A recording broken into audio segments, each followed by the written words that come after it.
aventurero y descendiente de Hernán Cortés, que él mismo presume de serlo y según ha indagado en el árbol genealógico, él es extremeño, de Guareña, de pueblo muy cerquita de Medellín, donde, pues de donde salió ese gran Hernán Cortés a conquistar las Américas.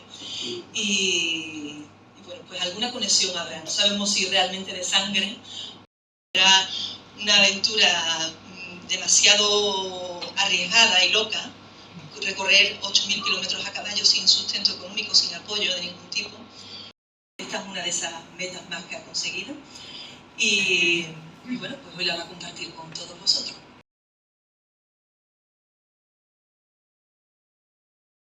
Estudiando mis oposiciones, estudié muchas cosas, no solo me estudié el temario, hice 65 temas del temario, sino que leí mucho, leí filosofía, leí la Biblia católica, la traducción de San Jerónimo, la subrayé, la tengo subrayada. Me llamó la atención que dice en 5 ocasiones no adoraréis las imágenes, incluso en 2 ocasiones creo que dice no comáis cerdo, y yo decía, era Semana Santa en Sevilla, no se me olvidará, y yo decía, ostras, ¿cómo dice esto aquí? Pero si está todas las calles llenas de imágenes. En fin, me leí el diccionario de la RAE, lo tengo subrayado, el original. En fin, el caso es que estudié muchas cosas, me acuerdo que Rafa me prestó, después cuando llegué aquí, La historia del tiempo de Stephen Hawking.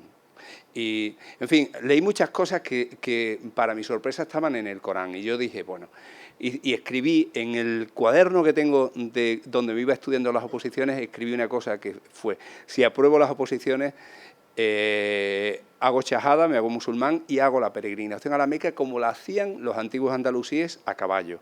Porque hoy día se hace en avión, se tardan 4 horas, pero no es igual que recorrer. Entonces, bueno, pues efectivamente cuando me he jubilado dije, la voy a hacer. Previamente, durante estos 36 años, no 35, 36 años, porque eso fue en el año 89, en abril de 89, para mi sorpresa encontré una yeguada de caballos árabes en Villamartín, en Cádiz, que la tenían unos alemanes. Yo dije, ostras, estos caballos son los que me pueden llevar allí. Entonces, pues he tenido hasta 7 caballos de esa yeguada y luego, pues, ya cuando se acercaba la fecha de mi jubilación, a partir del año 2021, empecé a organizarme. Bueno, hay que decir que en el año 2020... me ocurrió una cosa muy curiosa, y es que, ella ha contado que hice mi tesis doctoral, la leí en 2014, nada menos, pero hice los cursos de doctorado en el año 95, 91, 92, luego me matriculé en Filología Árabe, porque entonces para los docentes las matrículas universitarias eran gratis, entonces empecé a estudiar Filología Árabe, en fin, y en el año 2020 surgió una cosa muy curiosa, y es que me pidieron que tradujera un manuscrito de la Biblioteca del Escorial en árabe al castellano de cetrería. Es un manuscrito de la época de Salahaddin el-Ayyubi, escrito en el año 1087, o sea, es un libro en el año 1187, que tiene 850 años, y que nadie había sido capaz de traducirlo. Yo no era capaz de traducirlo, por supuesto, tampoco, pero conocí a un chaval jovencito, que lo conocí de niño, que había estudiado en la Universidad Karaïwani de Fez, me puse en contacto con él, ahora estaba en Londres, y dije, oye, lo traducimos, que nos pagan 25.000 euros por traducir el libro. Dice, necesito el dinero, venga, nos ponemos. Y entonces, renglón a renglón, tradujimos el libro. ¿Para qué os cuento esto? Porque hablando un día con él, le dije, yo estoy preparándome, estoy entrenando un caballo porque quiero hacer la peregrinación a caballo, y me dice, voy contigo, se llama Abdelkader Arkasi. Bueno, pues este hombre, que ahora tiene 32 años, dijo, voy contigo, tal, vamos a prepararnos, lo hacemos. Bueno, pues esta fotografía es del año 2021, que fuimos a la finca esta de Villamartín a seleccionar los caballos para ir al viaje. La propietaria, Ulrike Marsik, falleció un año antes de empezar el viaje y estaba súper ilusionada porque desde que yo la conocí allá por el año 90 sabía del viaje y a ella le hacía mucha ilusión este viaje. Bueno, pues estos chavales que están aquí iban a venir al viaje y al final no vinieron ninguno, porque os voy a ir contando que ¿Dónde se pasa? Aquí. Porque se da la circunstancia de que, bueno, hicimos 3 entrenamientos, 3 largos entrenamientos antes de hacer el viaje. El primero fuimos del embalse de Luna en León hasta Roncesvalles, 750 kilómetros en 2 semanas. Luego fuimos desde el norte de Cáceres hasta Galicia y volvimos el segundo año. Y el tercer año, pues, fuimos desde Abuguillo hasta Granada. Entonces, bueno, pues fuimos preparando, fuimos viendo lo que se necesitaba, los equipos, los caballos, cuáles eran mejores, cuáles eran peores.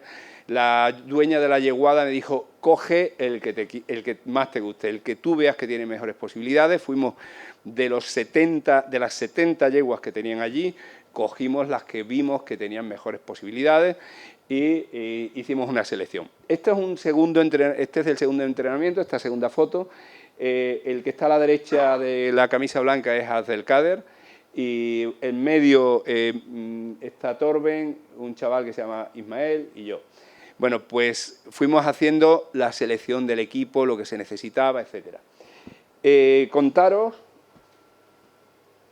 este es otro de los entrenamientos, el que está a la derecha de amarillo Torben, el otro de amarillo es su tío, que es el que ha heredado la yeguada, porque Ulrike no tenía hijos.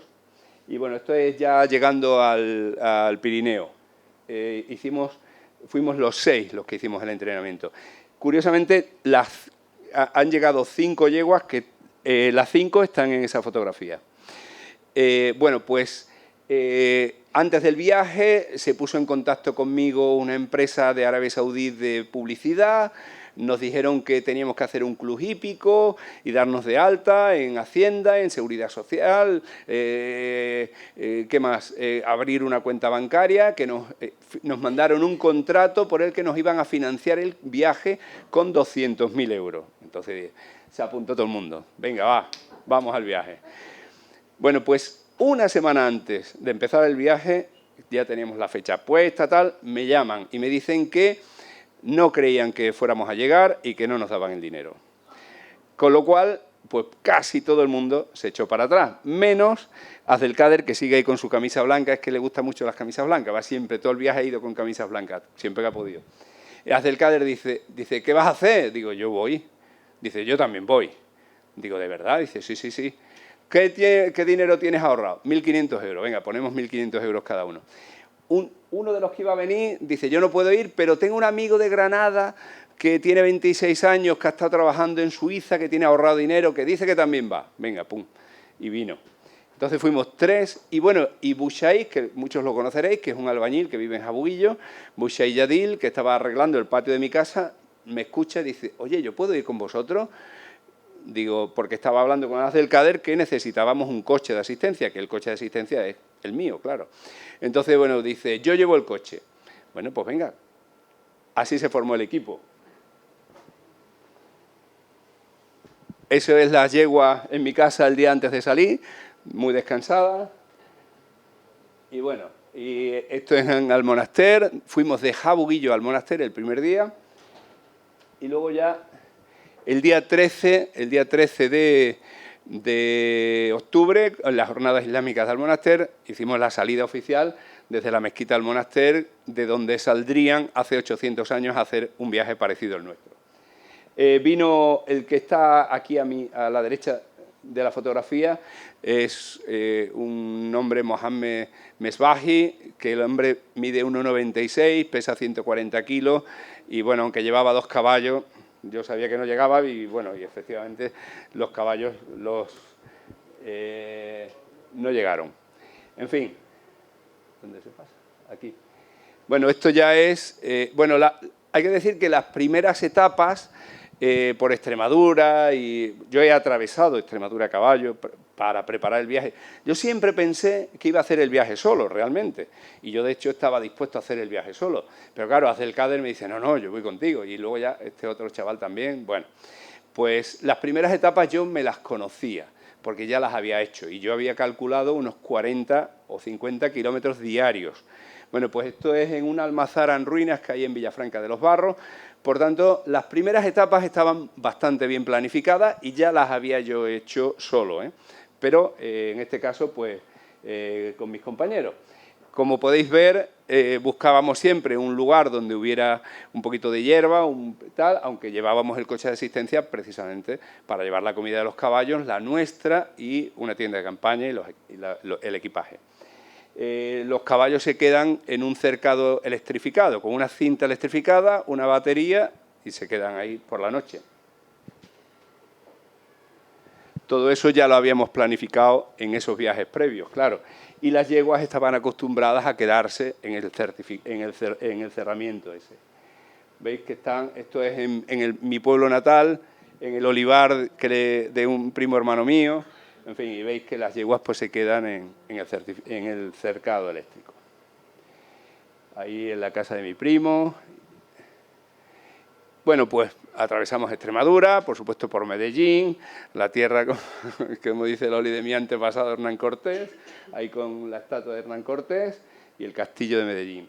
Bueno, pues atravesamos toda Extremadura. Esas etapas fueron relativamente fáciles. Coincidió, por cierto, con la famosa Dana y con mucha lluvia en toda España y a nosotros prácticamente no nos cayó ni una gota, lo cual era un poco increíble, que mi madre no se lo creía, mi madre que tiene 90 años, muy preocupada, ay, que cuando vengas me habré muerto. Y no, espérate, en fin, que te vas a llover, que te vas a poner... En fin, yo le decía, le mandaba vídeos, mira, está lloviendo por allí, está lloviendo por aquí, pero aquí a nosotros no nos llueve. Bueno, pues tuvimos bastante buen tiempo, todo el viaje, no solo en España. Bueno, ahí en Trujillo, seguimos, bueno, ya pasamos... esto ya es en Castilla-León, esto es Candeleda. Bueno, este fue el primer día que tuvimos realmente mal tiempo, que fue subiendo el Puerto del Pico. El Puerto del Pico en el sistema central, hacia Ávila, no, en Ávila. Ese día pues hacía 3 grados, lloviznaba, caía agua-nieve y ese día pues hizo un poquito de mal tiempo, ¿no? Por la calzada esa y realmente muy bonito. Ahí empezó, digamos que, ya digo, un poco el mal tiempo, pero hasta cierto punto pues nos respetó bastante. Esto es una publicación que enseguida en Marruecos se hicieron eco y en Marruecos publicaron que habíamos salido, en fin, esa fue la primera publicación que nos sacaron. Esto es en Soria, porque hay que decir que nosotros éramos 3 jinetes con 5 yeguas. ¿Para qué? Pues para irlas renovando, irlas relevando, llevábamos siempre 2 yeguas de reata para que fueran frescas. Evidentemente van a hacer la misma distancia, pero no van montadas, entonces no se cansan igual, lógicamente, ¿no? Bueno, pues esta yegua, que se llama Paya, en un bosque de Soria la dejamos suelta, como venía detrás nuestra, bueno, pues le pasó algo que luego hablando con un amigo del País Vasco que hace carreras de RAI me decía, ¿tú no has visto las películas del oeste? Y aquí está Manolo Mayoral, los caballos nunca se dejan sueltos. ¿Tú no has visto que en las películas del oeste siempre los llevan de reata cogidos? Claro, nosotros la dejamos suelta en un camino, en una pista forestal, había hierba verde y se quedó comiendo y de repente miramos para atrás, oye, ¿la yegua dónde está? Cuando yo silbo, la yegua viene y claro, viene corriendo como una loca, se tropieza, se cae y se raja la pata. Con lo cual, pues, estábamos al lado de Soria, de un pueblo que se llama Golmayo, donde casualmente había un centro hípico, y la llevamos al centro hípico, y esta chica, que se llama Cristina Rioja, es la única veterinaria de caballos de toda la provincia de Soria. Bueno, pues vino, la limpió, la cosió tal, y nos dice, 1 mes, por lo menos, está la yegua parada. Bueno, pues la dejamos 1 mes ahí en el centro hípico de Golmayo, y nosotros seguimos el viaje. ¿Qué quiere eso decir? Pues que cuando estábamos en Marsella, en Francia, había pasado 1 mes y tuvimos que un fin de semana que volver hasta Soria con el coche y el van de caballos a recoger la yegua y poderlas incorporar al viaje. Bueno, pues esta se pegó 1 mes ahí en Soria curándose, quedó perfecta y bueno, cicatrizó perfectamente y nada, cuando la veterinaria nos dijo, ya podéis venir a por ella, pues volvimos, claro. Bueno, aquí nos pasó, bueno, hay que decir que Estas diapositivas las ha seleccionado mi compañero Abdelkader, que es el del sombrero, que por cierto perdió el sombrero, iba todo el camino con el sombrero y un día dice, ostras, mi sombrero. Bueno, pues seleccionó esta porque en Buñuel nos pasó algo muy interesante. Nosotros, como he contado, habíamos puesto 1.500 euros cada uno para la comida de los caballos, para nuestra comida y para la gasolina del coche. Bueno, los caballos hay que decir que 5 yeguas comiendo buen pienso todos los días se comen más de 50 euros diarios, ¿eh? Se comían bastante. Y más comprábamos alfalfa, en fin. Bueno, pues en Buñuel nos pasó que compramos los 3 últimos sacos. Y entonces llegamos y nos quedamos sin dinero. Y un niño de 10 años vio el coche y era un viernes, como hoy, y dice, oye, estáis buscando, aquí hay una mezquita, ¿queréis venir y tal? Le lleva a Bucháis a la mezquita, tal, y dice, oye, que aquí hay un bosnio que tiene un prado, que nos deja un prado para las yeguas. Ah, vale, venga, pum. Y ahora dice, mira, que aquí hay una nave donde se reúnen a estos para rezar, son unos inmigrantes marroquíes que cogen espárragos. Ah, pues venga, vamos a verlo, pum. Vamos con ellos, nos invitan allá a comer, y hay uno de allí que hace de imán y dice, oye, contadnos el viaje, ¿por qué habéis salido? Ya en Soria ya se quedaba, bueno, esto en Buñuel es el Pico de Navarra, que está junto a Zaragoza. Buñuel pertenece a Navarra. Ya por ahí ya se estaban quedando asombrados de que viniéramos desde la provincia de Huelva a caballo. Y dijeron, oye, cuéntanos el viaje. Pues, y les contamos el viaje, por qué habíamos salido, tal. Y nos dicen, oye, ¿y cómo financiáis? Y dijimos, pues mira, hemos comprado los 3 últimos sacos aquí y nos hemos quedado sin dinero. Dice, esperaros. Se quita el hombre el gorro. Venga, ¿quién quiere dar dinero a los españoles? Y pasa el gorro. Y bueno, yo sigo diciendo que es asombroso. Nos habían dado casi 2.000 euros en un momento. Y eran todos inmigrantes marroquíes cogiendo espárragos. O sea, que increíble. Bueno, pues con ese dinero llegamos hasta Toulouse, en Francia. En fin, y nos pasó exactamente lo mismo. O sea, que igual, unos inmigrantes, uno tal, que venga, vamos a ayudarle. Y en fin, y así nos hemos financiado hasta llegar, ¿eh? O sea, que es que, en fin. Bueno, pues, por tanto, Buñuel fue verdaderamente impresionante. Y estos eran algunos de los que quedaron allí en Buñuel para hacerse una foto con nosotros, ¿no? Bueno, esto ya es en Francia. Este fue cerca de Toulouse.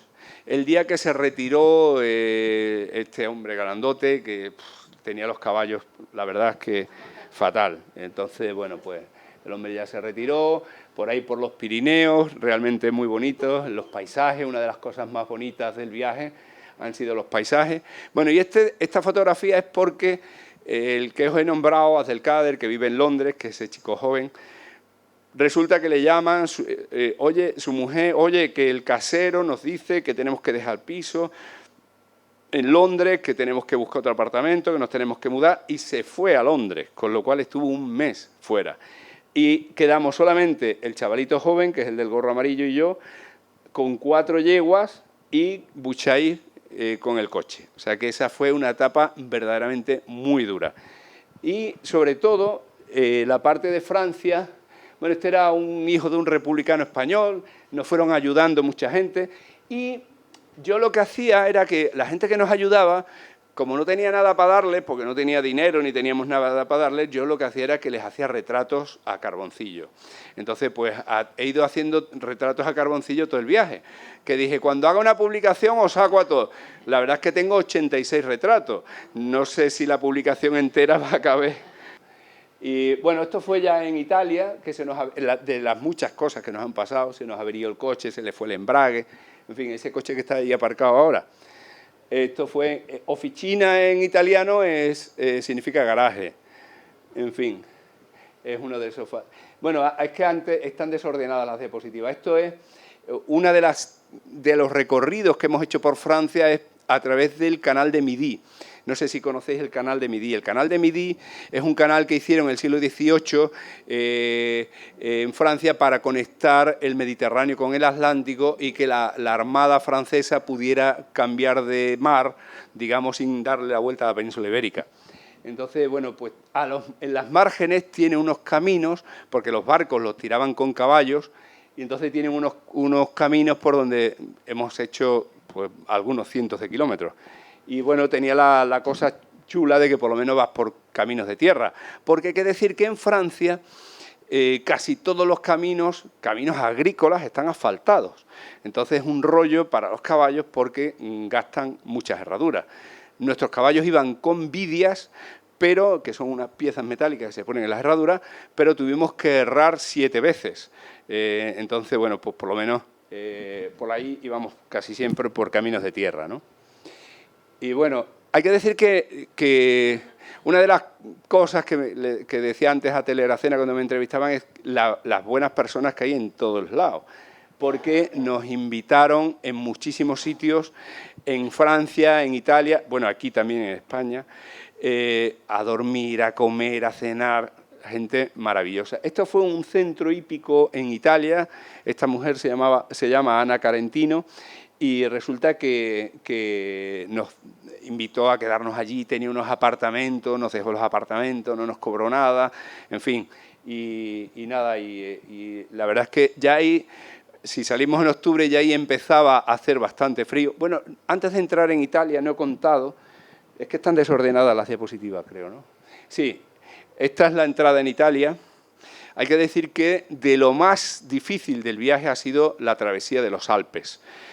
Todos conocéis cuando se habla de Aníbal, que lo difícil que fue para Aníbal y el ejército de Aníbal cruzar los Alpes, o para Napoleón Bonaparte. Bueno, pues ahora nosotros lo entendemos porque lo hemos vivido en nuestras carnes. La cordillera de los Alpes es una cordillera muy escarpada, muy rocosa, que cae sobre el mar Mediterráneo. Entonces, atravesarla es muy complicado porque solamente hay pequeños senderos que a veces tienen poco más de 1 metro, que caen sobre abismos de 500 metros en vertical, ¿no? Entonces, claro, cuando vas por ahí a caballo, pues verdaderamente vas muy, muy acojonado, ¿no? Entonces, y no es un tramito, hay muchos tramos que son incluso kilómetros y kilómetros, ¿no? Entonces vas verdaderamente con el corazón encogido porque sabes que como te caigas, no lo cuentas. Y fue muy complicado. Cuando llegamos a Niza, nos pasó una anécdota muy interesante. Niza está entre el mar y las montañas, con lo cual dijimos, no hay más remedio que atravesar Niza. Niza es una ciudad muy grande que con su área metropolitana tiene más de 1,5 millones de habitantes y que dijimos, no hay más remedio que cruzar por aquí. ¿Qué hacemos? Bueno, pues atravesamos Niza, bueno, pues allí con los coches, los edificios. Y se nos hacía de noche, eran las 4:30 de la tarde, ya en esa época, ostras, ¿y ahora aquí qué hacemos?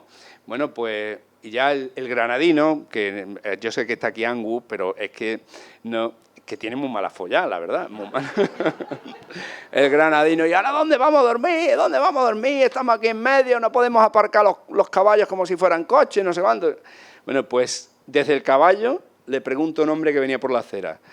Le digo, oiga, por favor, ¿sabe algún sitio donde podamos dejar los caballos para pasar la noche? Y dice, hombre, pues mira, justamente tengo yo aquí una parcela que no está construida, que vamos a hacer un edificio, pero que todavía no hay está vallada, tiene hierba por aquí, no sé cuándo. El chaval grana dice, no me lo puedo creer. Dice, además tengo yo un apartamento vacío, si os queréis quedar a dormir. En fin, o sea que en todo el centro de Niza. Y bueno, ahí nos quedamos, luego, en fin, seguimos al lado de Mónaco, bueno, en fin, y nada, y llegamos a Italia atravesando los Alpes.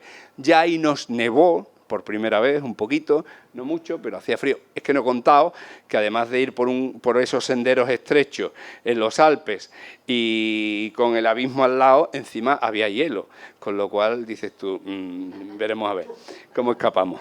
En fin, pero bueno, todo se superó y bueno, llegamos a las playas de Liguria, que yo digo, yo pongo esta fotografía y cuando la hicimos no lo pensaba, pero estas famosas playas de Italia, que son una mierda comparado con las de España, la verdad, porque yo no me imagino ahí en verano clavándote los chinotes en el culo, pero eran las únicas playas, porque las de Croacia, es que en Croacia no había ni playa, pero bueno, el caso es que por Liguria, por toda esa costa mediterránea de Italia, fuimos por la playa, lo cual fue bastante agradable y bastante bonito, no había casi nadie, y bueno, ahí avanzábamos bastante y era muy, muy agradable. Bueno, aquí nos encontramos, esto era una antigua estación de ferrocarril, que ahí los italianos tienen mucha afición al ciclismo.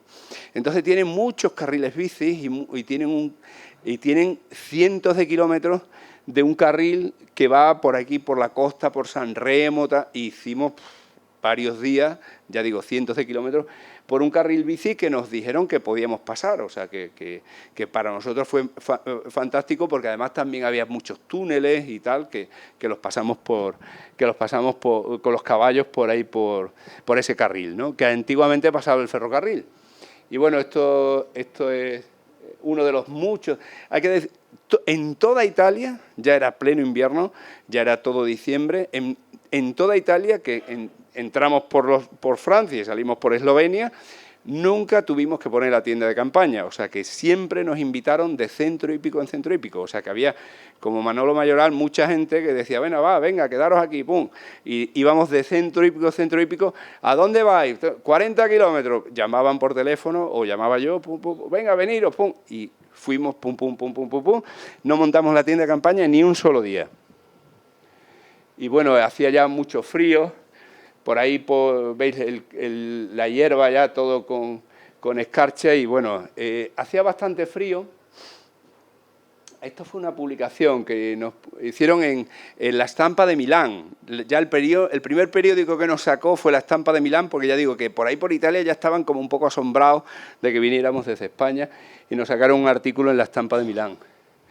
Y bueno, aquí, esto es en Verona, en el noreste de Italia.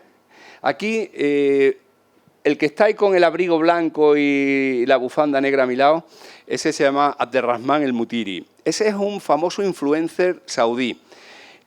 Probablemente sea el más famoso y el que más seguidores tiene en el mundo árabe.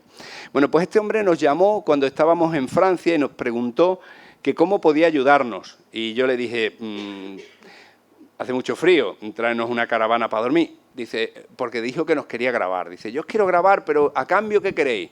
Y dijimos, pues una caravana para dormir. Dice, venga, va. Y entonces se presentó ahí, en Verona, con la caravana desde Arabia Saudí. La caravana podía ser como de larga como este salón, creo que sale en alguna fotografía, donde hemos llegado a dormir 14 personas, o sea que la caravana era de AUPA, ¿no?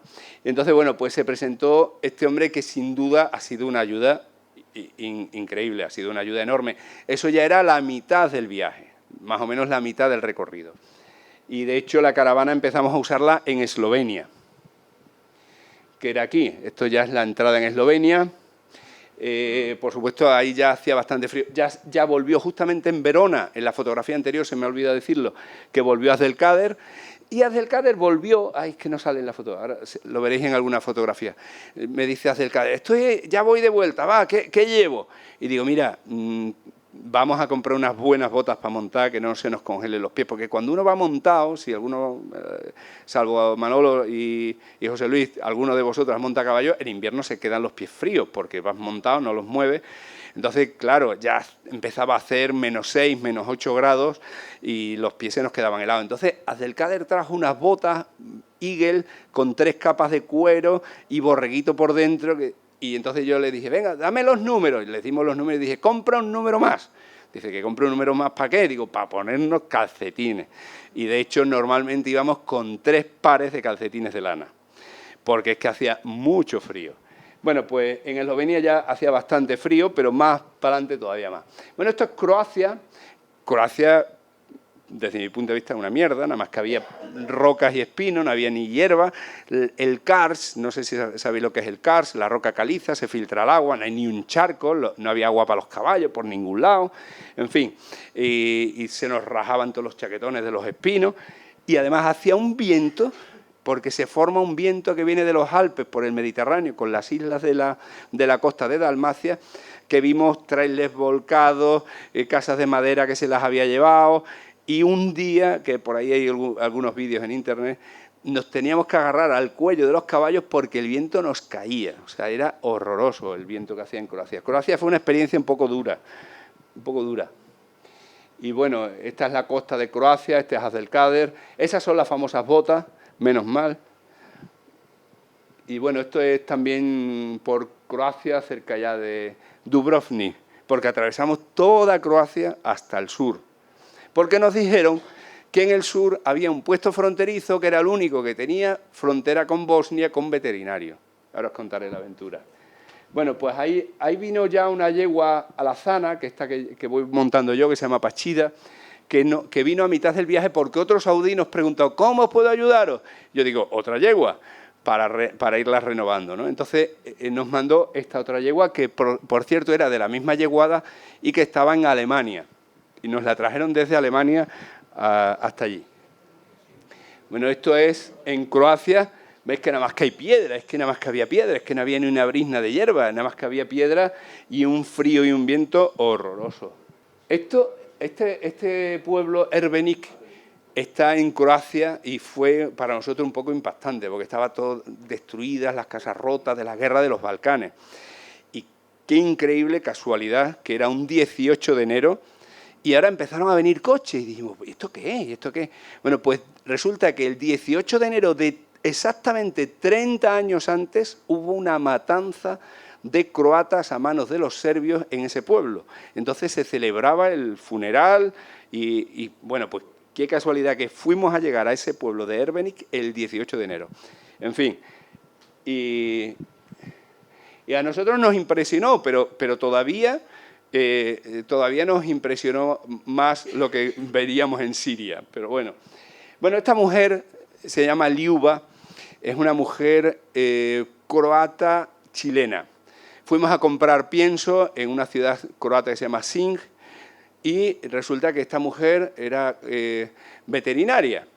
Y bueno, gracias a ella pudimos seguir el viaje. Por eso pongo su fotografía, porque fue fabulosa, fue fabulosa. Ella con los de la OCA de Aracena.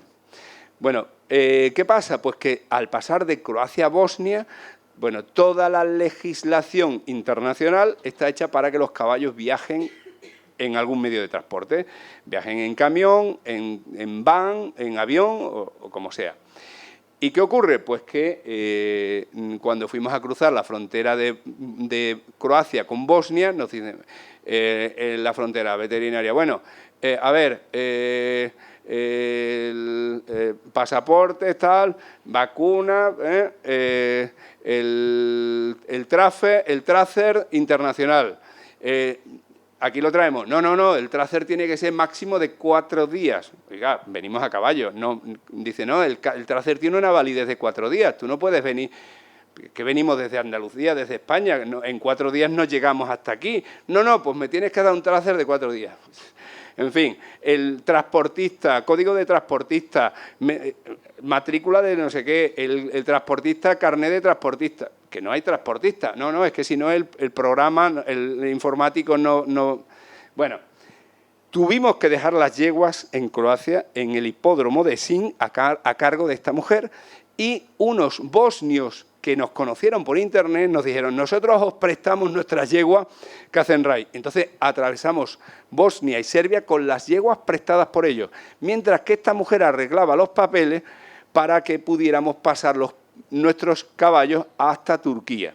Con lo cual, ahora os contaré cómo lo hicimos, pero bueno, los de la OCA de Aracena se portaron porque nos mandaron por correo urgente con un primo mío un tracer diciendo que habíamos salido 4 días antes, o sea que menos mal.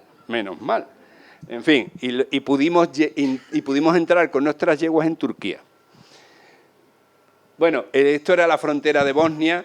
La frontera era, como casi todas las fronteras, muy artificial, ¿no? Era una pista y a un lado estaba Bosnia, al otro lado estaba Croacia y la policía tenía cámaras por todos lados.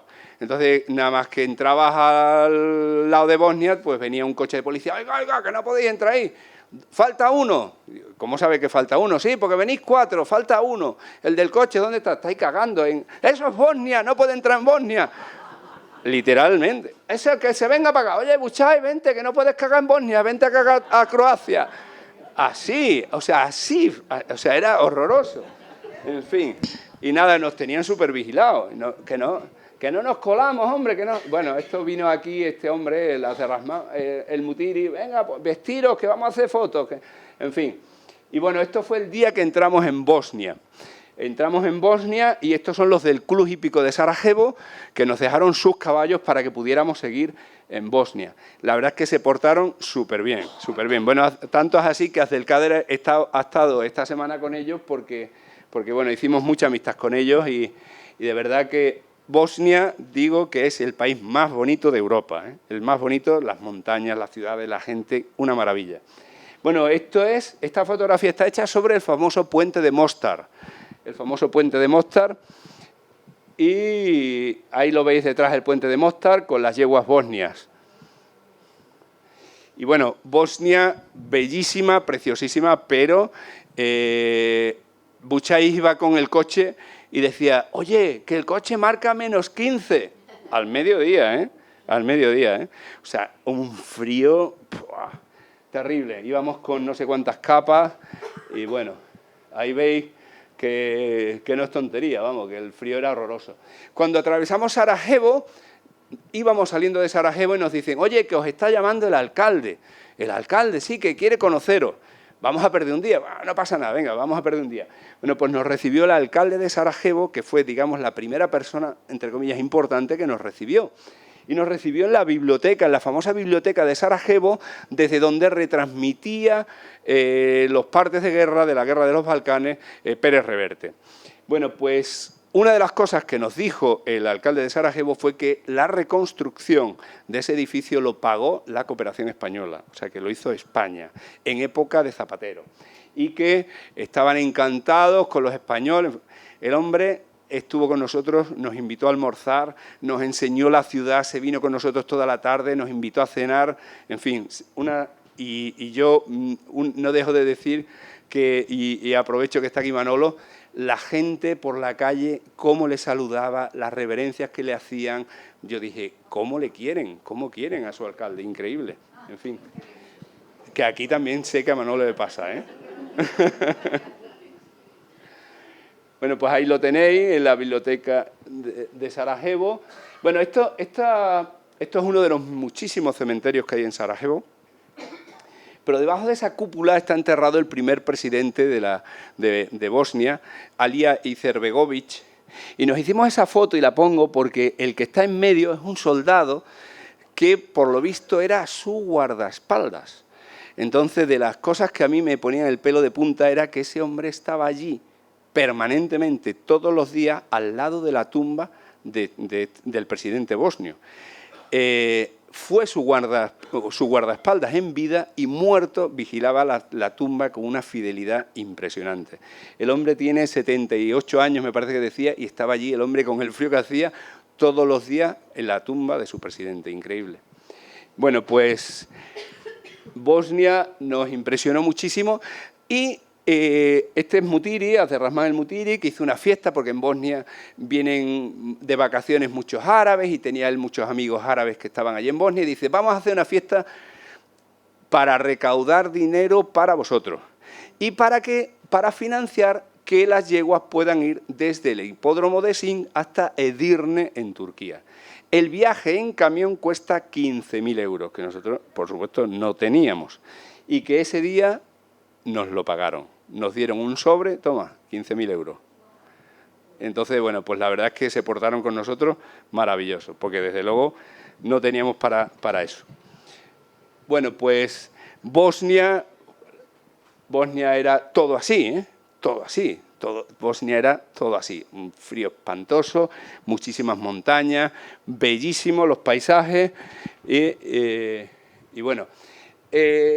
salimos de Bosnia y entramos en Serbia. Y entramos en la provincia de mayoría musulmana de Sandžak. Ahí nos pasó, ya éramos bastante conocidos por redes sociales y tal, y ahí nos pasó que en la capital de Sandžak, se llama Novi Pazar, un sitio también preciosísimo, preciosísimo. Nos pasó, bueno, estuvo todo el día nevando y hacía un frío espantoso. Y nos pasó que... tal como íbamos andando, la primera que se nos acercó fue una señora que nos quería dar dinero. Y nosotros, no, señora, no, señora. En fin, un policía nos traduce, oye, que dice que tiene 80 años, que cómo vais a negaros a coger el dinero que ella os quiere dar. es una bendición para ella daros dinero, para ayudaros en el viaje. Después de ella, otro y otro y otro y otro. Bueno, nosotros decíamos, no. Nos metían el dinero en las alforjas de los caballos, en la ropa, en las botas de montar, nos metían dinero. Y llegamos ahí justo un momento antes de hacer esa fotografía, el granaíno, vale, muy bien, nos han recibido muy bien, pero ¿dónde vamos a dormir? Siempre con su preocupación. Es que realmente es difícil de imaginar que cuando tú sales por la mañana no sabes dónde vas a dar con los huesos. Y ahí no estaba la caravana. Entonces, claro, tú dices, que hace mucho frío, ¿dónde vamos a dormir? Y claro, ese chaval de 26 años estaba siempre con la obsesión de dónde vamos a dormir, dónde vamos a dar con nuestros huesos esta noche. Bueno, pues en No Vi Pasar ahí viene una parejita y nos dice, nos casamos este sábado, tenemos un apartamento nuevo a estrenar aquí al lado, venid, ¿os queréis quedar a dormir ahí? Y miro yo al granadino y digo, ¿y ahora qué? Vamos al apartamento, todos los muebles sin estrenar, todo nuevo, la cocina, ¿tiene 3 habitaciones? Abrimos la habitación de matrimonio y sobre la cama un corazoncito de pétalos. Dijimos, ostras, qué pena, ¿no? Que es para nosotros un honor que lo estrenéis, que tiene mucha baraca, que por favor quedaros. Bueno, nos quedamos allí, tenían calefacción, así como aquí, venga, vamos a desnudarnos. Empiezan a caer billetes, quitamos la camisa, empiezan a caer billetes, nos quitamos las botas y empiezan a caer billetes. Casi 3.000 euros nos habían dado, ¿eh? Casi 3.000 euros. O sea que No Vi Pasar, tremendo. Por la mañana vamos a desayunar. El alcalde, que viene el alcalde de No Vi Pasar, nos invita a desayunar. Un desayuno, que creo que hay una foto luego puesta. El alcalde de No Vi Pasar. Buchay, tengo el pelo muy largo, vámonos a cortar el pelo. Venga, vamos a cortarnos el pelo. Los barberos allí todos cortándonos el pelo. ¿Cuánto es? No pagáis nada. No. O sea, increíble, increíble. Se portaron de maravilla. Bueno, fuimos al museo. Tenían un museo allí con un montón de reliquias de época, desde la prehistoria, romanas, otomanas, en fin. El museo vale no sé cuánto. Ostras, no tenemos moneda serbia. ¿Os podemos pagar en euros? ¿Qué sois, los españoles? No, espérate, que voy a llamar al director del museo. Pues nos llaman a la directora del museo, que está ahí a la derecha. No, os vamos a enseñar el museo. O sea, por supuesto, no nos cobraron. En fin, todo así, todo así. Ahí No Vi Pasar fue todo así, en ese plan, ¿no? Ese de en medio, ese grandullón, que por lo visto fue medallista olímpico por Yugoslavia, por la antigua Yugoslavia, en boxeo. El tío había sido boxeador. Ese era el alcalde de No Vi Pasar que nos invitó allí. Nos regalaron unos anillos de plata, yo qué sé cuántas cosas. En fin. Bueno, y eso fue ya la entrada en Edirne. Esto fue en Edirne, en Turquía, donde ya pudimos recuperar nuestras yeguas. Pudimos recuperar nuestras yeguas que vinieron, como digo, en camión desde Sin. Si lo miráis en el mapa, para no pisar Bosnia ni Serbia, tuvieron que ir por Croacia, Hungría, Bulgaria. O sea, que dieron un rodeo bastante considerable. Bueno, en Turquía también hace un frío. En Turquía hace muchísimo frío también. Y bueno, ahí ese es uno de los varios momentos en que nos nevó.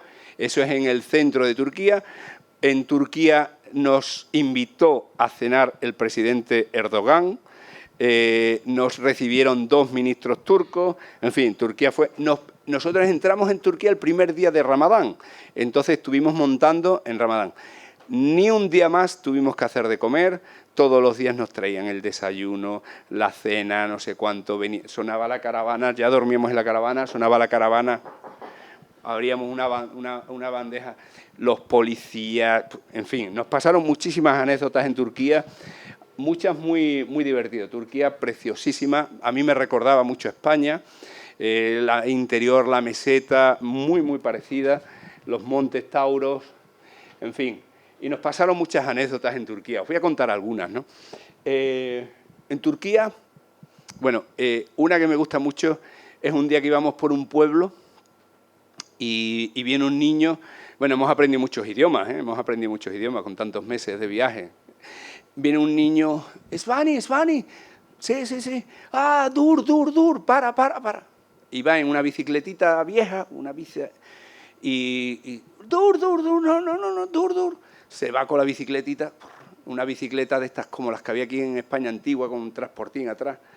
Y al cabo de un rato viene con una niña montada en la bicicleta.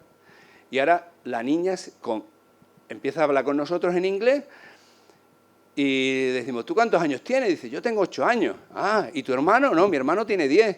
¿Y qué ha hecho tu hermano? ¿Por qué ha ido a buscarte? Dice, no, porque quería que yo le tradujera. Y entonces tú tienes 8 años y tú hablas inglés y tu hermano no. Dice, sí, es que mi hermano es muy bueno, pero es muy torpe. Entonces, mi hermano es muy bueno, pero es muy torpe. Entonces la que hablo inglés soy yo. Pero tú tienes 8 años y ¿cómo hablas inglés también? Dice, porque me gusta mucho el inglés. Entonces hablo, y hablaba la chavala con 8 años de maravilla. El hermano no sabía ni papa. Bueno, pues nos empezó a preguntar por el viaje, en fin, buenísimo. Otra anécdota con un chaval también de 10, 11 años. Bueno, Turquía es que es inmensa, el interior vacía, que mi compañero acerca decía, estamos otra vez en Soria, nada más que en Ebros y Sabinas y pueblos deshabitados. Dice, otra vez hemos llegado a Soria. Bueno, pues en una inmensidad increíble. Además, decía, se parece a Soria porque en Soria vimos un lobo y ahí vimos otro lobo. Se nos cruzó un lobo. O sea, y dice, cuando íbamos por ahí, en medio de una llanura, escuchamos un grito. ¡Ah! ¿Quién nos grita? ¡Ah! Y ya dice acerca de, oye, allí viene alguien corriendo. Espérate, vamos a parar. Era casi ni se veía. Y al fin, venga, vamos a parar. Viene un niño de 10 años corriendo, asfixiado, y nos enseña su móvil, que nos seguía, que seguía nuestro viaje en el móvil. Nos había visto por internet, en Instagram o en TikTok, donde fuera, y nos seguía por las redes. Y bueno, el chaval, una ilusión, una alegría. Me voy, por favor, nos decía, móntame. Hablaba, chapurreaba inglés para... reading horse, ¿no? Que se quería montar en el caballo, lo montamos en la yegua del Cádiz. Ahora el chaval, adiós, me voy, sale agalopando con el caballo. ¿Dónde va? Bueno, nos pasó, el chaval se hizo fotos con nosotros, se lo pasó, vamos, estaba emocionado, me decía, me voy con vosotros, y le decíamos, ¿qué haces tú aquí? Dice, no, es que estoy en vacaciones de Ramadán y entonces me he quedado aquí cuidando las ovejas de mi familia. En fin, nos han pasado montones de anécdotas. Y otra anécdota que nos pasó en Turquía, una mañana dijimos, las yeguas deberían de comer verde, porque ya hace muchos días que ya no comen verde, porque hace frío y no comen verde y tal. Entonces íbamos acercándonos a los Montes Tauros y íbamos por una pista y para un coche, una C15 vieja, como las que hay por aquí. Es que Turquía nos recordaba mucho a España, la verdad. Y dijimos, ostras, ya está aquí, en fin, uno de Aracena con la C15. Bueno, pues para y se baja un hombre mayor, un viejete, dice, vosotros los españoles, Isvani, sí. Emocionado, llorando, abrazándonos. Y ahora de repente se monta en el coche y sigue el camino para adelante. Y dijimos, ¿viste? Se ha montado aquí en el coche, nos ha saludado y se puso hasta a llorar y todo, España, y se va para adelante. Y a los 2 kilómetros nos lo encontramos que había aparcado el coche, se había bajado y nos dice, dur. Y dice, meted la yegua en el trigal. Había un trigal por aquí, con las espigas ya verdes, desgranando. Meterlos. Y nosotros, ¿cómo vamos a meter los caballos en el trigal? Eso es, vamos, es pecado meter un caballo en un trigal. Es mi trigal. Decía, es mío. Dice, no, yo no tengo dinero, pero tengo el trigal. Meted la yegua en el trigal. Tanto nos insistió que metimos la yegua en el trigal. Imaginaros las 5 yeguas en el trigal con el trigo ya espigado. En fin. Y nosotros diciendo, y que habíamos dicho esta mañana que debían de comer verde, pues nada, no sé, las tuvimos allí como 2 horas comiendo verde allí en el trigal, el hombre emocionado, llorando, qué contento estoy de que habéis llegado, de que os dejo el trigal. En fin, muchísimas anécdotas en Turquía y la gente maravillosa, la verdad. Bueno, este era el trigal. Aquí tenéis el trigal y acercáis diciendo, madre mía, ya se iba acercando la primavera, ya empezaba a florecer y ya habíamos pasado los Montes Tauros, ya estábamos cerca de Adana, que eso es como Valencia, que eso ya es naranjos, invernaderos y, bueno, como la costa de Huelva, y fresas y arándanos. O sea que... Y bueno, esto fue en Konya, donde nos recibieron también súper bien, herramos los caballos, por supuesto no nos cobraron el herrado, y nos dijeron, vamos a hacer una visita a un personaje histórico que está enterrado allí, que es el famoso Rumi, el famoso místico sufi, que es la tumba, esa torrecita que está detrás, ahí está justo enterrado el famoso Rumi. Entonces nos pidieron que nos vistiéramos tal, y bueno, hicimos... Esos son nuestros caballos, que luego os contaré el final. Y bueno, esa es la tumba de Rumi, ¿no? Y bueno, de las bellezas de Turquía, por supuesto, la geología, ¿no? Los volcanes, el terreno es increíble. Bueno, ahí nos encontramos con ese pedazo de volcán preciosísimo en el sur de Turquía. Y bueno, fijaros el terreno cómo se ha hundido ahí. Yo es que me encanta, ¿no? Seguramente es en ese terreno volcánico se ha producido la expulsión de magma y se ha creado un vacío y se ha hundido el terreno. Entonces, bueno, pues era interesantísimo, ¿no? Bueno, esto fue en Adana, y ese señor de la derecha es un personaje también muy interesante del viaje, Ihram, porque resulta que ese hombre es el dueño, entre comillas, del Corte Inglés turco. Este hombre nos dijo que tiene grandes almacenes, tiene 28 grandes almacenes en Turquía y no sé cuántas fábricas textiles. Trabaja para Zara y para no sé cuánto, en fin. Bueno, pues este hombre dice que empezó de sastre. Entonces dice que le hacía mucha ilusión. Bueno, nos invitó a quedarnos en un hotel que tiene suyo en Adana, nos invitó por supuesto, a cenar y almorzar y no sé cuántos días, nos arregló el coche, yo que sé cuántas cosas nos hizo, pero de las cosas que a mí me llamó la atención fue que él decía que le hacía mucha ilusión que en Meca tuviéramos la ropa confeccionada por sus manos. Entonces nos tomó las medidas, cogió los patrones, dibujó los patrones con sus manos, cortó con sus manos, teniendo 4.800 empleados, y cosió en la máquina la ropa para nosotros. Que mi mujer, yo ahora me la pongo para dormir y me dice, ¿por qué te pones ese pijama? Digo, es que este pijama tiene mucha historia. Y entonces, pues eso lo hizo ese hombre, que la verdad es que se portó con nosotros de maravilla, que nos enseñó la ciudad de Adana, y ahí estuvimos con unos músicos callejeros que tocaron el laúd, la flauta, no sé qué, para nosotros, que fue una preciosidad de música otomana, en fin, de las muchísimas experiencias del viaje preciosísimas, ¿no? Bueno, esto fue la entrada en Siria. Esto es el Diwan de las tribus, se llama, ¿no? Eso es lo que pone arriba. Esto fue la entrada en Siria, donde nos acogieron y donde... porque en Turquía, cuando estábamos en Estambul, cambiamos los planes. Nuestra idea original era ir hasta Antalya y en Antalya coger un barco hasta Egipto. Pero en Estambul nos dijo un sirio que nos garantizaba la travesía de Siria y que podíamos atravesar por Siria el día 8 de diciembre. Había caído el régimen de Al-Assad y que podíamos cruzar con Siria, que nos garantizaba el gobierno sirio protección. Bueno, pues ahí estaban los jefes tribales, y ese de la derecha que está con el niño es un famoso personaje que es el mano derecha del presidente sirio, que vino a recogernos en la frontera y que es el mano derecha del actual presidente y jefe del ejército sirio, que cuando nos quedamos hasta las 4 de la mañana, Abdelkader y yo, los demás se fueron todos a acostar, escuchando sus historias de la guerra, que de verdad, en fin, impresionantes, ¿no? Impresionante. Bueno, pues ese hombre nos garantizó la protección durante toda Siria, que fue muy, muy dura, ¿no? Bueno, esto es la famosa Norias de Hama, Homs. Fuimos recibidos increíble y multitudinariamente, lo que la gente no se puede ni imaginar, en ciudades absolutamente arrasadas, porque Siria, para que os hagáis una idea, Homs, por ejemplo, es una ciudad como Sevilla, que tiene unos 700.000 habitantes, y el 70% de los edificios están en ruina. pero es que Alepo, que tiene 1,5 millones de habitantes, el régimen cortó la electricidad, cortó el abastecimiento de agua potable, cortó los desagües, el alcantarillado. O sea, imaginaros, una ciudad de 1,5 millones de habitantes. Justo coincidió cuando el famoso apagón de España, que yo al día siguiente me lo contó Loli, que ha habido un apagón, no sé cuánto. Digo, pues imagínate aquí que el apagón es permanente, ¿no? En fin, o sea que muy duro, muy duro. Y bueno, en esa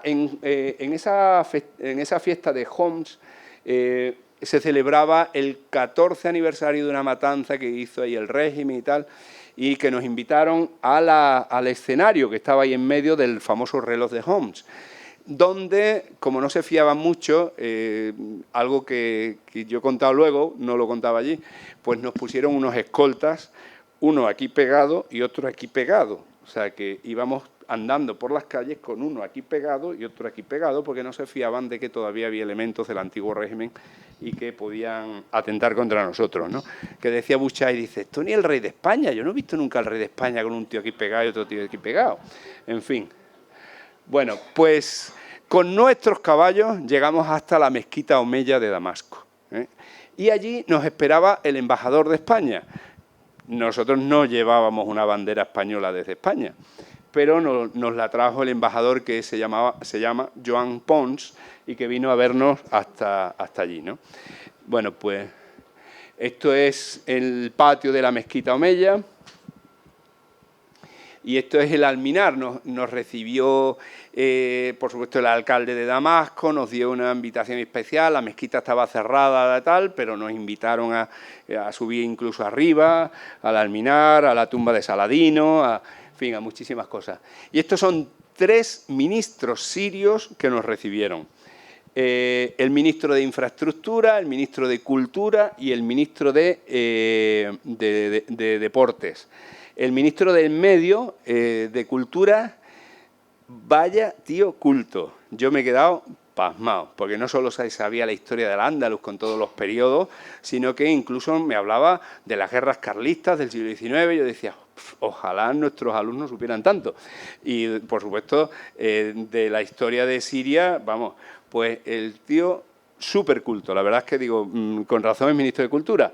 Y el ministro de Infraestructuras, por ejemplo, me pidió, oye, a ver si me pones en contacto. Aquí hay muchos terremotos, aparte de la guerra, con los bomberos de España, que tienen perros de rescate, que queremos crear una unidad de perros de rescate. En fin, gente muy linda. La verdad es que maravillosa, maravillosa.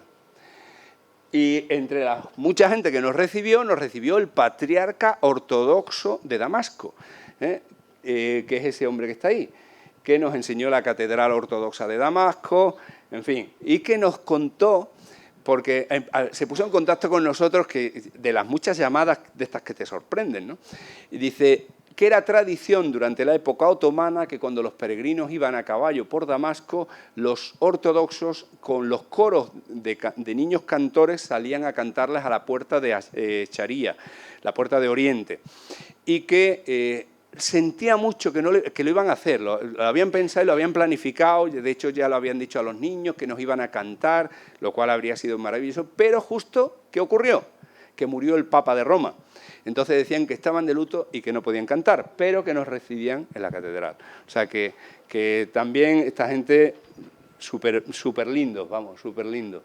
Bueno, la entrada en Jordania fue apoteósica, no, era de noche y las fotos son malísimas, pero solamente era como, todo el viaje ha sido como una bola de nieve que ha ido increciendo hasta tal punto que cuando entramos en Jordania, la policía llamó a los antidisturbios porque había miles de personas que habían cortado la autovía y decía que no podía ser. Entonces dice, vamos a llamar a los antidisturbios.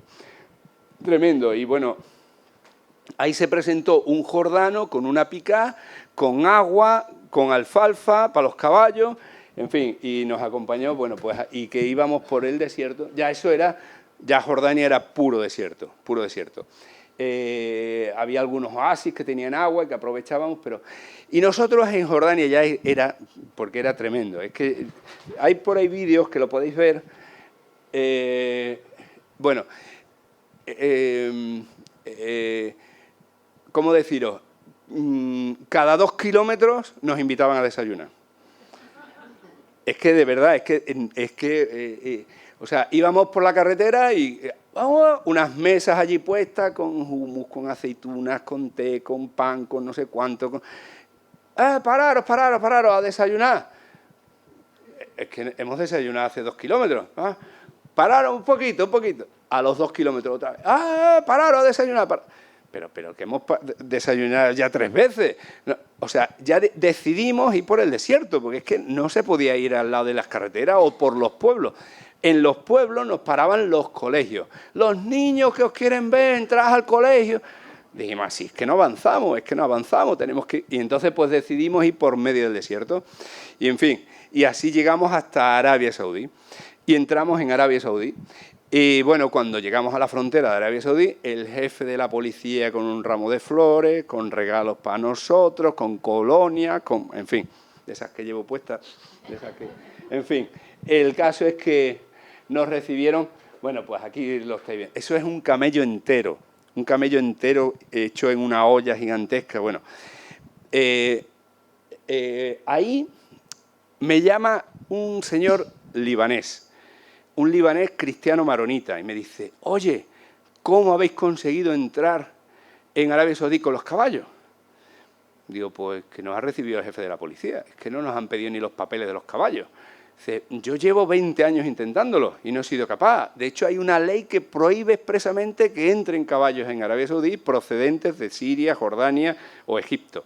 Es imposible entrar en Arabia Saudí con los caballos. ¿Qué papeles has hecho? Digo, pues el papel que hemos hecho es que nos ha escrito una carta el hermano de Mohammed Ben Salman invitándonos a entrar. Dice, pues, ¿cómo?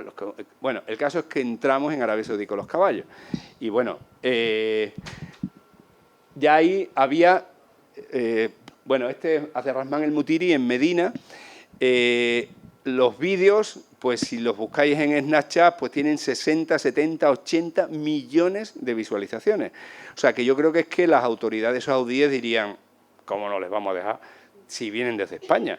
Entonces, pues nada, lo único que nos dijeron es, oye, en Meca hay 2, 3 millones de personas en un espacio muy pequeño, sois muy famosos, muy conocidos, por favor, no entréis con los caballos allí, hacéis algún lo que sea, pero no entréis allí porque ya ha habido avalanchas en años anteriores, ha habido muertos y no queremos que haya problemas. Entonces dijimos, por supuesto. Y nada, y entonces, bueno, pues llegamos hasta Meca y ahí estamos ya en Meca. Eso es el Harán de Meca y la Kaaba que está detrás. Y entonces, bueno, pues aquello que parecía imposible, pues lo hemos conseguido. Pues por muchas razones. Por supuesto hay una parte técnica, que es la de los cuidados de los caballos, la atención a los caballos. Yo siempre digo que el caballo es un animal muy expresivo, los ojos son muy expresivos. Cuando yo tengo en el móvil iba rotando las yeguas para que descansaran, pero había días que tú mirabas a una y dices, esta está cansada, esta le toca hoy descansar. Aunque no le tocara, pero hoy va a descansar. La comida, todo, ¿no? Unas etapas son más largas, otras etapas son más cortas, pero aproximadamente hacíamos 40 kilómetros diarios durante más de 8 meses. Entonces, bueno, pues ha habido días que hemos dicho, vamos a descansar 3 días porque las yeguas están bastante agotadas, porque ha hecho mucho frío, porque hemos hecho etapas de 50 o hasta 60 kilómetros. Entonces, bueno, pues había veces que al atravesar unas montañas, por ejemplo, las Montes Tauros, ha habido etapas de 60 kilómetros en un día, 60 kilómetros en un día, otros 60 kilómetros otro día, es que parece que no, pero son caballos, no son máquinas, ¿no? Entonces, bueno, pues ahora les toca descansar 3 días y las hemos dejado descansar. En fin, el caso es que hemos llegado y las 5 yeguas también han llegado, es decir, las 4 que salieron más la que se incorporó luego que vino de Alemania, ¿no? Entonces, bueno, pues eso por un lado y luego por otro lado la perseverancia nuestra y la ayuda de la gente, ¿no? Salimos sin dinero con el convencimiento, yo nunca lo había dudado, Loli tampoco, y creo que algunos que me conocen tampoco, de que iba a llegar, y la gente pues se ha portado de maravilla. Entonces pues nos han ido ayudando por el camino, de una manera o de otra. Lo más importante, por supuesto, era para nosotros la comida y la salud de los caballos, porque eran los que nos llevaban, Y luego, pues eso, ha venido este hombre, el influencer este saudí, Abderrahman El Mutiri, que nos ha ayudado mucho, sobre todo en la... no sé cómo se da para atrás.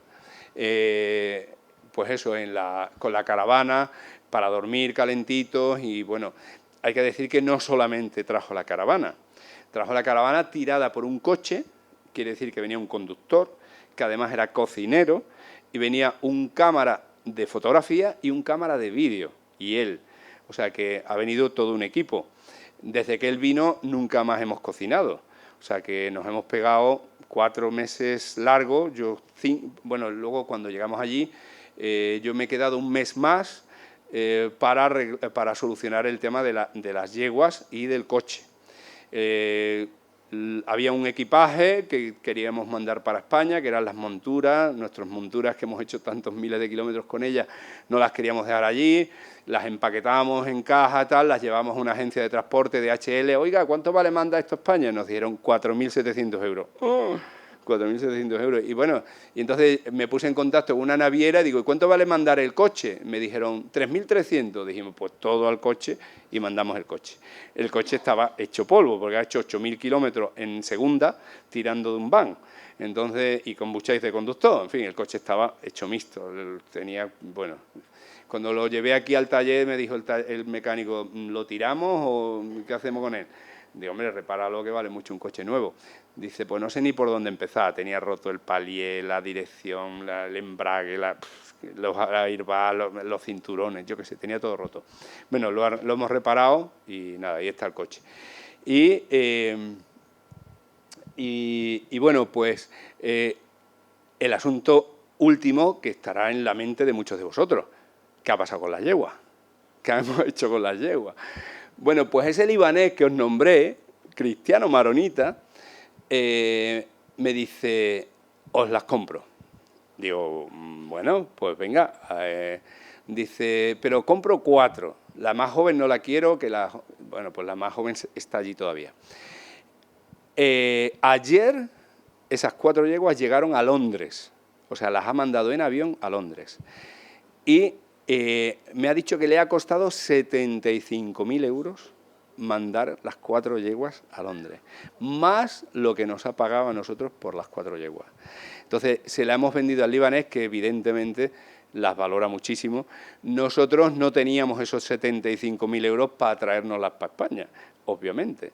Entonces dijimos, ¿qué hacemos con ellas? Pues íbamos a anunciarla, íbamos a ponerla en venta y tal, pero como este hombre desde Siria ya me estaba llamando, desde que entramos en Arabia Saudí, oye, ¿cómo habéis llegado? ¿Cómo? Entonces decía, estas yeguas son excepcionales. Entonces, pues el hombre pues nos las ha comprado. Es un hombre que trabaja para el Banco Mundial, debe tener mucho dinero, evidentemente, y antes de ayer fui a Madrid a que me las pagara. O sea que antes de ayer fui a Madrid para que me diera el dinero. O sea que el hombre vino, estaba en Senegal y vino expresamente por la mañana desde Senegal, desde Dakar a Madrid, me pagó y a las 4 de la tarde se volvió otra vez a Senegal. O sea que el hombre, y entonces pues, y la yegua más joven se ha quedado allí en un centro hípico de Arabia Saudí para correr carreras de RAI. La van a probar para correr carreras de RAI y hemos llegado a un acuerdo con unos de allí de un equipo de RAI para que la utilicen en carreras de RAI. Y en fin, y ese ha sido el final de las yeguas. Creo que las yeguas en Londres van a vivir muy bien, las van a utilizar para reproducir, lógicamente me imagino que el libanés le sacará rendimiento y dice que son unas yeguas míticas y tal. Se me ha olvidado contar durante toda la charla que nuestro viaje ha tenido un antecedente histórico. Un antecedente histórico, bueno, cuando se hacían las peregrinaciones a la Meca, desde Al-Ándalus había un género literario que se llama la rihla, que significa literalmente el viaje. Bueno, pues en el año 1491, 2 moriscos españoles, Omar Patún y Mohamed del Corral, hicieron el viaje desde Ávila y Valladolid hasta la Meca. Hicieron gran parte del viaje por Europa, por donde nosotros lo hemos hecho. De las muchísimas anécdotas de este viaje es que un día llegamos a una aldea de Turquía, como digo, que parecía Soria, que había 4 ancianitos allí de 80 años, y venía con nosotros un turco que hablaba inglés, y nos dicen los ancianitos, dice, por aquí pasaron hace muchos años 2 moriscos españoles.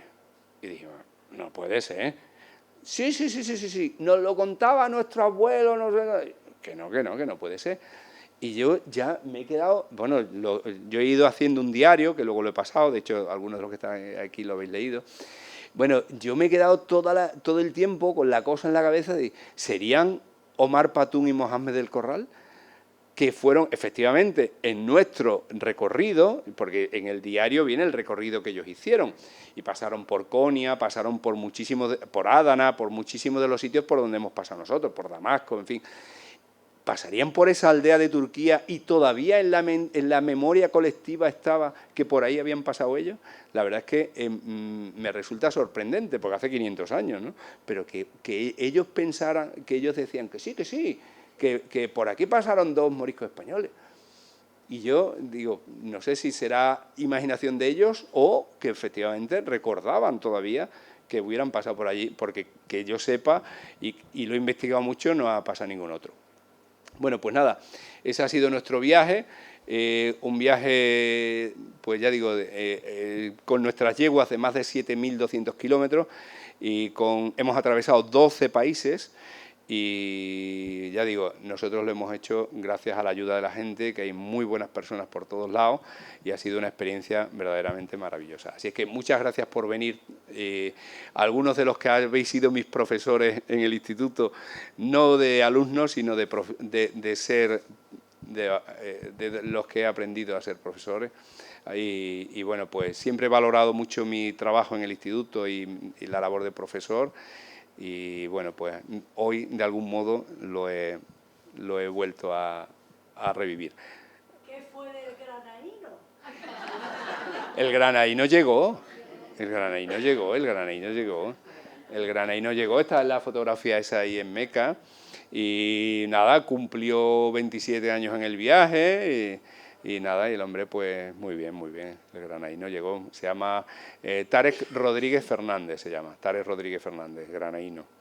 Pero nada, bueno, es un viaje que tampoco lo he dicho, pero cambia mucho. Yo creo que no es igual jamás hacer un viaje en 3 horas en avión, hacer 8 meses a caballo. Te cambia el carácter. Pensad una cosa, que hemos estado 8 meses las 24 horas juntos. Por la mañana, por la noche, para dormir, para comer.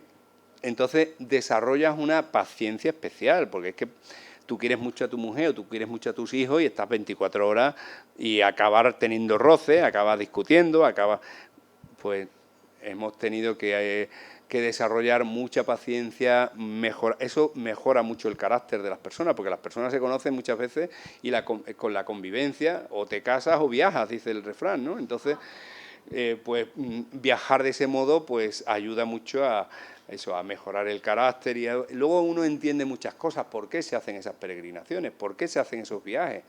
Incluso me lo decía un amigo de Huelva, dice, si nosotros hacemos 3 días al Rocío y acabamos todos peleados y acabamos no sé cuánto, y 3 días a caballo, dice, hacemos 3 días a caballo al Rocío, 8 meses no me puedo imaginar, pues eso, pues acabas desarrollando pues paciencia y cariño y, en fin, muchos valores muy positivos, ¿no? Rafa, ¿y cómo os comunicabais? Pues tenemos entre los 3 tenemos muchos idiomas, porque yo hablo francés. Cuando he dicho que me matriculé en filología árabe, el idioma que tenía alternativo era italiano, que hacía más de 30 años que no hablaba italiano, pero he mejorado mucho mi italiano. Y luego hemos aprendido, bueno, Abdelkader es nacido en España, padre español, madre marroquí, estudió el bachillerato en España, estuvo 5 años en la Universidad Karaouani de Fez, con lo cual habla un árabe perfectísimo, por eso digo que con él tradujimos el libro este del Escorial, y él vive en Londres, o sea que habla un inglés perfectísimo, ¿no? Y Tarek Rodríguez está trabajando en Suiza, en la parte alemana de Suiza, con lo cual habla alemán. Entonces, entre unos y otros, pues hablábamos bastantes idiomas, vamos, más que de sobra para defendernos. Y luego se aprenden muchos idiomas en un viaje así, porque te vas encontrando gente. Y bueno, yo que nunca he estudiado el inglés, pues ya me defiendo en inglés. De hecho, di 2 conferencias en Turquía en inglés. Y y he aprendido mucho más árabe, sobre todo árabe oral. Entre las curiosidades, pues 3 canales de televisión saudíes nos han entrevistado y un famoso presentador, una especie de broncano, en directo nos entrevistó en la televisión saudí, en árabe, ¿no? Y bueno, más o menos ya soy capaz de defenderme en árabe como para mantener una conversación y para una entrevista. O sea que hemos aprendido. Bueno, otra de las que da para escribir muchos libros, una de las curiosidades, la gente tan interesante que hemos conocido en el viaje, ¿eh? Tan interesante. Conocimos en Italia, se lo contaba algún día a Manuel Mayoral, a un hombre que doma caballos y que hace espectáculos a caballo y que es un verdadero artista de los caballos de verdad. Se nos caía la baba de verle a ese hombre que, imaginaros, a un caballo a galope en un hipódromo, el caballo a galope a toda pastilla y el tío bajarse de la montura a galope y pasarse por debajo de la barriga del caballo y subirse por el otro lado. O sea, tú dices, ostras, al lado de este nosotros no somos jinetes, o sea, es que este era ponerse de pie en el caballo a galope, no sé, o sea, unas cosas que de verdad. Y bueno, gente interesantísima, ya digo, que hemos ido conociendo por el viaje, a través del viaje, entre otros el saudí Abderrahman El Mutiri, que nos ayuda muchísimo y que es un hombre también con una mentalidad muy interesante, porque es un tío de una familia humilde que se ha hecho influencer a base de ayudar a la gente, por eso nos ha ayudado a nosotros, ¿no? Y entonces, pues, eso pues le ha dado su recompensa. Él decía, no, yo no soy rico, solo tengo 15 millones de euros, pero eso aquí no es dinero. Bueno, ¿verdad?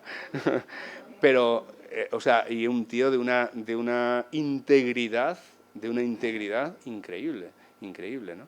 Entonces, pues, gente muy buena, muy buena. No sé, será muy tarde, ¿no? No sé cuánto tiempo he estado hablando, pero ¿tenéis más dudas? Dime. A mí sí me llama la atención que cuando en el inicio del viaje tú decías que los participantes habéis puesto como 1.500 euros, una cosa. Sí. Por eso no llegaríais ni a Buñuel. A Buñuel. A Buñuel. Ahora, yo digo, si tú no tenías una idea, digamos, convencimiento, tú has dicho, tenía ese convencimiento, pero me parece una auténtica temeridad, de alguna manera, embarcarte en un viaje para el que tenías financiación de no sé qué porcentaje del viaje, no, nada. Nada. Entonces, tú has ido comprobando durante el viaje y de una manera casi creciente la aportación, todo eso, pero cuesta trabajo pensar meterse en un viaje de esas envergaduras sin dinero. no teniendo ese dinero. Claro, si te... Además, no solo tú, porque tú dices, bueno, yo puede ser que esté un poco... chiflado y vaya, pero ya que haya 3 o 4 Es mala que jugada. compartan, resulta, ¿qué explicación le das? Bueno, para nosotros somos creyentes musulmanes, entonces nosotros, hay una frase en el Corán que dice, no se necesita otra ayuda que la de Allah. Y nosotros antes de salir dijimos, confiamos en Allah y para adelante. Entonces, con ese convencimiento salimos. Y de hecho, en la mezquita del monasterio tengo un amigo sevillano que me dijo, sé que vas a llegar. Digo, no tenemos dinero, pero dice, sé que vais a llegar. Y entonces, pues eso, confiábamos en que nos iban a ayudar o confiábamos en que no, yo qué sé, confiábamos en Allah. Entonces, efectivamente, hay gente que me ha dicho, calcula cuánto ha costado el viaje. Digo, pues que no puedo calcular cuánto ha costado el viaje, solo sé que la caravana esa que nos trajo el Mutiri le costó 80.000 euros. Los gastos, Abdelkader va guardando la factura del pienso, de no sé cuánto, de la comida, de un día más o menos por semana, o cada 10 días, algunas veces cada 12 días o cada 2 semanas, cogíamos un apartamento para ducharnos. porque la verdad, yo no estaba la mujer para decir echa para allá, ¿no? Pero ya hubo un momento que decíamos, va tocando. Entonces, y para lavar nuestra ropa, y uno de los secretos para los jinetes que hay aquí, o los caballistas que hay aquí, uno de los secretos del viaje ha sido los sudaderos. Cuando nos dieron el dinero en Buñuel, una de las cosas que compramos fueron sudaderos Burioni de lana, de pura lana virgen, que costaba cada sudadero 200 euros. Y entonces lo que hacíamos era que lavábamos los sudaderos para que no le hicieran roce a los caballos. Eso los caballistas lo entienden muy bien, pero los que sois a lo mejor no entendéis de caballos, si tú vas a la playa y te bañas en el mar y no te duchas, pues la sal te roza, ¿no? Entonces el caballo suda y produce sal, pero si no tienes agua para lavarla, porque Manolo Mayoral está todo el día con la manguera, si no tienes para lavarlo, eso produce un rozamiento en el caballo que produce heridas. Entonces, el secreto para que no tengan heridas es un buen sudadero de lana, que nos costaron 200 euros cada sudadero, y compramos, cuando tuvimos dinero, compramos 15 sudaderos para irlos rotando cada 5 días, y luego los lavábamos con una manguera, en una gasolinera, con una pistola, lavábamos los sudaderos, o en una lavandería. Normalmente íbamos de madrugada para que no nos vieran, porque está prohibido, pero metíamos los sudaderos en las lavadoras esas grandes y en la secadora, pero era uno de los secretos. Entonces, eso era clave para que los caballos no tuvieran heridas en las espaldas. Entonces, todo eso costaba dinero. Y eso lo hacíamos más o menos cada 7-8 días. Y bueno, al final, volviendo a la pregunta, los 200.000 euros que nos hubieran prometido se habrían quedado cortos para lo que ha costado el viaje, sin contar con los regalos y sin contar con las donaciones que luego nos han hecho. O sea que el viaje, yo calculo que fácilmente ha rondado los 300.000 euros, con lo cual los 1.500 euros de salida teníamos ni pa' pipa. Tenéis en cuenta que luego ha hecho falta... Bueno, para que entendáis, ahora mismo, las autoridades saudíes, para entrar en Meca, no puedes entrar si no tienes un visado especial. Y ese visado especial incluye vuelo de ida, vuelo de vuelta, hoteles, restaurantes, todo pagado. Nuestro visado costaba 9.000 euros por cabeza. Bueno, pues nos pagaron nuestros visados y los de nuestras mujeres. O sea que pagaron los 8 visados a 9.000 euros cada uno. O sea que solo eso son ya una pasta, ¿no? Son ya 70.000 euros por ahí. Más el coche, las reparaciones del coche, las averías, la caravana, la comida durante 9 meses. Luego decir que el mes que nos quedamos Abdelkader y yo allí en Arabia Saudí arreglando los papeles de los caballos, los papeles del coche, para mandar el coche, estuvimos un mes allí más, que fue cuando yo estuve pasando en el ordenador el diario del viaje. Bueno, pues el influencer Abderrahman El Mutiri nos tuvo siempre en el Hotel Hilton, en no sé cuántos hoteles de 5 estrellas, todos los días, en fin, o sea que nos pagó absolutamente todo. Que yo veía algunas cenas de 2.000 euros, la habitación en recepción 500 euros la noche, o sea que no quiero ni pensar lo que le costó el mes que estuvimos allí, o sea que un pastizal, que si nosotros hubiéramos tenido que pagarlo, hubiera sido imposible. En fin, y nada, ya digo que ayer justamente llegaron las yeguas a Londres, ya están ahí y ya pues el viaje está casi cerrado, porque justamente esta mañana me han invitado a Emiratos a dar una conferencia en diciembre y a tal. En fin, todavía tenemos que editar el libro, que el libro nos lo están traduciendo al turco. La semana pasada me llamó un ministro turco de Cultura para publicar el libro y para presentarlo en la Biblioteca Nacional de Turquía. O sea que todavía hay, digamos, ecos del viaje. ¿Cómo? La aventura sigue con otros ecos, ¿no? Pero en fin... Y bueno, pues, pero ya cada uno ha vuelto a su vida, yo a mi vida de jubilado, y estoy todos los días montando en bicicleta, volando halcones, domando 2 yeguas con Manolo, y en fin, y digamos que seguimos por ahí cada uno. ¿Tu experiencia en la Meca, cuando llegaste a la Meca? Pues eso es uno de los lugares mágicos del planeta. Uno de los lugares mágicos del planeta, porque es un lugar que tú no sabes por qué, pero allí hay una energía especial, ¿no? Lo primero, que te encuentras con gente de todo el planeta. Te encuentras con americanos, te encuentras con afganos, te encuentras con chinos, Bueno, una curiosidad increíble fue que un día estábamos justamente en Meca, al lado de la Kaaba, y había unos tíos hablando español a nuestro lado, y dijimos, ostras, ¿vosotros de dónde sois? ¿De dónde creéis que eran? De Mindanao. Filipinos. Hablaban un español muy raro, dice acerca de esto, qué raro hablan, pero están hablando español. Bueno, pues eran de Zamboanga, Filipinas. O sea, de estas cosas que tú dices, no puede ser, ¿no?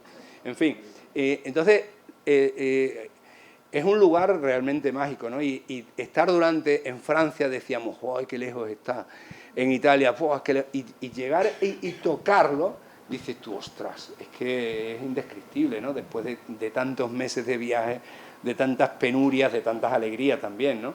Es un viaje maravilloso, ¿no? La naturaleza, los que montáis a caballo lo sabéis, desde un caballo se ven muchos más animales, mucha más naturaleza, que ni en coche, ni en bicicleta.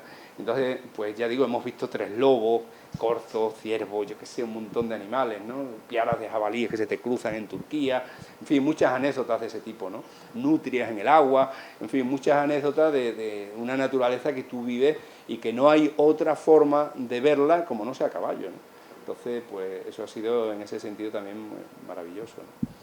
En fin, no os quiero entretener, yo por mí me quedo aquí contando anécdotas hasta por la mañana, ¿eh? Que tenemos anécdotas para contar. Yo te voy a dar un pequeño detalle. No, por Dios. La Asociación Albuera. No, por Dios, que no sé dónde ponerlo. Ay, muchas gracias. Asociación por... Muchas gracias, muchas gracias.